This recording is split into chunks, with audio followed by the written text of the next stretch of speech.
بسم اللہ الرحمن الرحیم۔ السلام علیکم۔ اللہ تعالیٰ نے حضرت سلیمان علیہ السلام کو وحی کی کہ سمندر کے کنارے پر جاؤ، اس کے اندر ایک عجیب چیز دیکھو گے۔ سلیمان علیہ السلام جن و انس کے ہمراہ ساحل پر تشریف لے گئے۔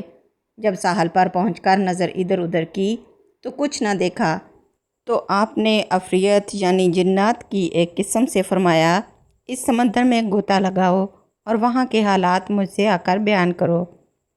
اس نے ایک ساتھ کے بعد اوپر آیا اور عرض کیا، اے اللہ کے نبی، میں نے سمندر میں اتنا غوطہ لگایا مگر اس کی تہہ کو نہ پہنچا اور نہ کوئی چیز نظر آئی۔ آپ نے دوسری عفریت سے فرمایا، تو غوطہ لگا کر وہاں کی حالات مجھ سے بیان کر۔ اس نے بھی غوطہ لگایا اور نکل کر وہی کہا جو پہلے عفریت نے کہا تھا، اور اس نے پہلے والے سے دگنے غوطے لگائے تھے۔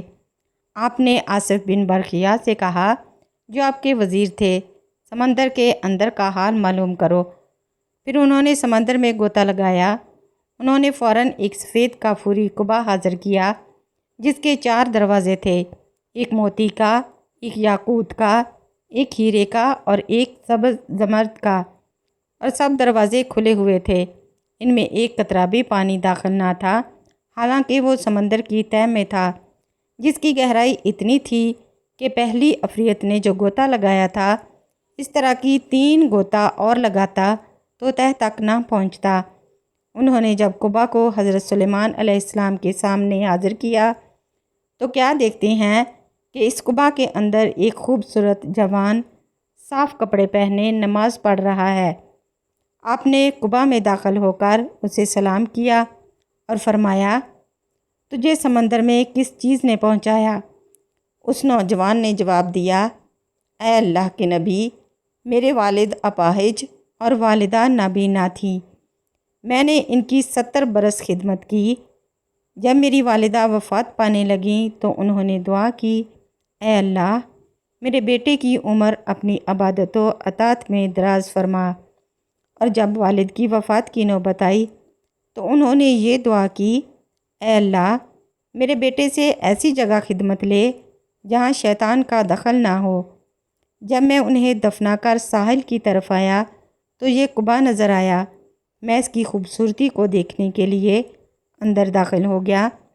اتنے میں ایک فرشتے نے آ کر مجھے سمندر کی گہرائی میں اتار دیا۔ حضرت سلیمان علیہ السلام نے اس نوجوان سے پوچھا، تم کس زمانے میں ساحل پر آئے تھے؟ اس نے عرض کیا کہ حضرت ابراہیم خلیل اللہ علیہ السلام کے زمانے میں۔ حضرت سلیمان علیہ السلام نے تاریخ دیکھی تو معلوم ہوا کہ اس درمیان میں 2000 سال گزر گئے ہیں، لیکن وہ شخص بالکل جوان تھا اور ایک بال بھی سفید نہ ہوا تھا۔ آپ نے پھر اس نوجوان سے دریافت کیا، تو سمندر کے اندر کیا کھاتے پیتے ہو؟ اس نوجوان نے جواب دیا، اے اللہ کے نبی، میرے پاس ایک سبز پرندہ اپنی چونچ میں زرد رنگ کی کوئی چیز جو آدمی کے سر کے برابر ہوتی ہے لے آتا ہے۔ میں اس سے کھاتا ہوں۔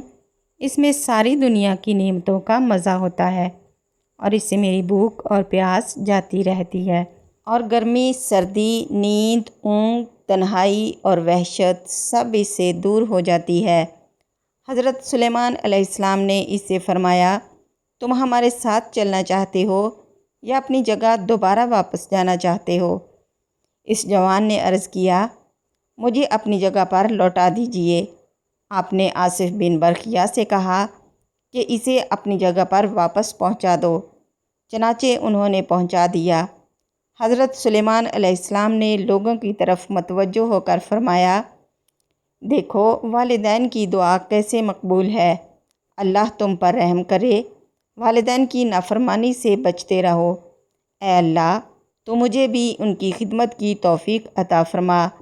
حضرت علی رضی اللہ عنہ سے روایت ہے کہ رسول اکرم صلی اللہ علیہ وسلم نے فرمایا، 7 ایسے اشخاص ہیں جنہیں تم قبر میں دفن کرو گے تو ان کے رخ قبلہ سے پھر جائیں گے۔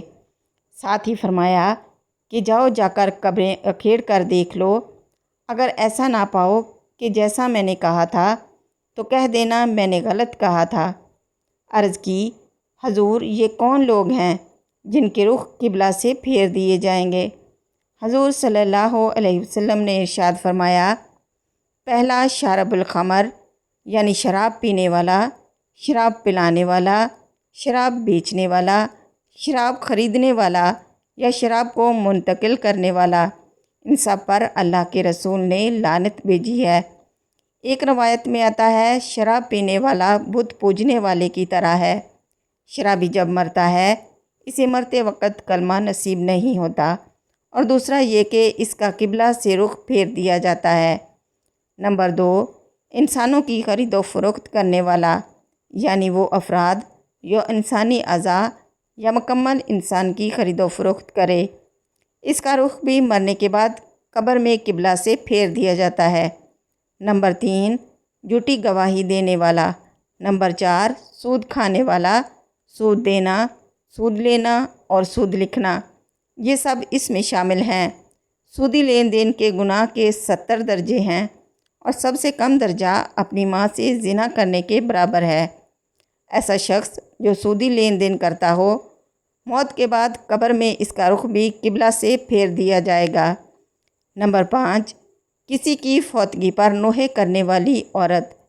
آنکھوں کا غم اور دل کا غم اللہ کی طرف سے ہے، لیکن ہاتھوں کا اور زبان کا غم شیطان کی طرف سے ہے۔ ایک روایت میں آیا ہے، جس نے گریبان نوچے، اپنے منہ پر تھپڑ مارے اور جاہلوں جیسی باتیں کیں، اس سے ہمارا کوئی تعلق نہیں۔ اس لیے جب دل غم زدہ ہو تو آنکھوں سے روئیں، اس سے شریعت نے منع نہیں کیا، لیکن واویلا کرنا اور الٹی سیدھی بک بک کرنا یہ کفریہ کلمات ہیں۔ اس لیے فرمایا، نوحے کرنے والی عورت جب قبر میں دفن ہوگی تو اس کا رخ بھی قبلہ سے پھیر دیا جائے گا۔ نمبر 6، جو شخص ذخیرہ اندوزی کرتا ہے۔ ذخیرہ اندوزی انسانوں کی خوراک اور جانوروں کے چارے وغیرہ کو کہتے ہیں۔ شریعت نے اسے منع فرمایا ہے۔